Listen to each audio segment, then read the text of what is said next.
సులోచన మనోభావాలకు స్వాగతం. ఈరోజు నేను తిండి, గుడ్డ, అది గూడు, ఈ 3 ఇస్తే సరిపోతుందా మనిషికి, ఇంకేం అవసరం లేదా అనే టాపిక్ గురించి మాట్లాడదాం అనుకుంటున్నాను.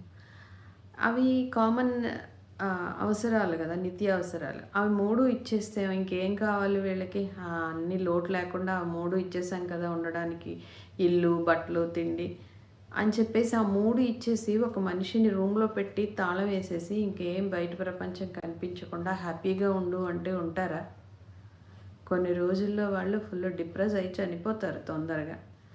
ఎందుకంటే మనిషికి అంటే ఇప్పుడున్న రోజుల్లో ఆ 3తో పాటు ఒక సెల్ ఫోన్ ఇచ్చేస్తే చాలామంది ఉంటున్నారు. అలాగే ప్రొడక్టివ్ లేకుండా అయిపోతుంది యూత్ అంతా. యాక్చువల్గా ఆ ఫోన్ పక్కన పెట్టేసి మిగిలిన 3 ఇచ్చి చూడండి, ఎవ్వరూ ఉండలేరు. ఎందుకంటే ప్రతి మనిషికి ఏదో ఒక పని ఉండాలి. ఒక ఉదయం లేచాము అంటే ఏం చెయ్యాలి అని అన్న వెంటనే ఒక పని మనకి గుర్తుకొచ్చేలాగా ఒక ప్రణాళిక ఉండాలి మన లైఫ్‌కి. మనం అవి అవి ఆ పనులు చేసుకుంటూ దానిలో అచీవ్‌మెంట్ సాధించినప్పుడు వాటిని గుర్తించి మనల్ని పొగిడే మనుషులు ఉండాలి మన దగ్గర, మన ఆత్మీయులు ఉండాలి. సో, ఇంకా మనల్ని ఇంకా నువ్వు చేయగలవు, ఇంకా చెయ్యి అని ఎంకరేజ్ చేసే మన ఫ్రెండ్స్ గానీ, బంధువులు గానీ, తల్లిదండ్రులు ఉండాలి. ఏమీ లేకుండా ఒంటరిగా ఉండి నీకు ఎంత లోటు లేకుండా అవన్నీ ఇచ్చినా వేస్ట్. నువ్వు దాన్ని ఎంజాయ్ చేయలేవు లైఫ్‌ని. సో, నీకెప్పుడూ కూడా ఆనందం అనేది అవసరాలున్నంత మాత్రాన, అవి తీరినంత మాత్రాన ఆనందం రాదు.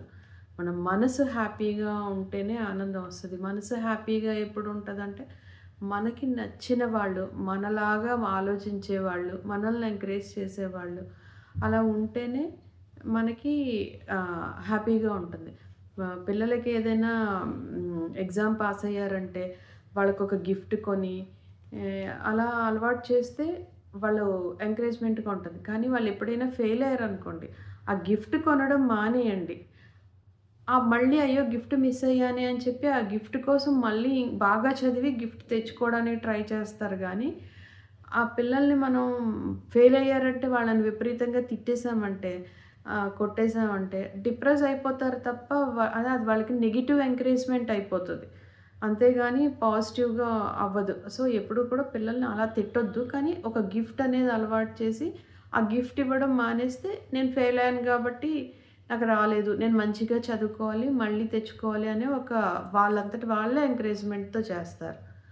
సో, తిట్టొద్దు ఎప్పుడు.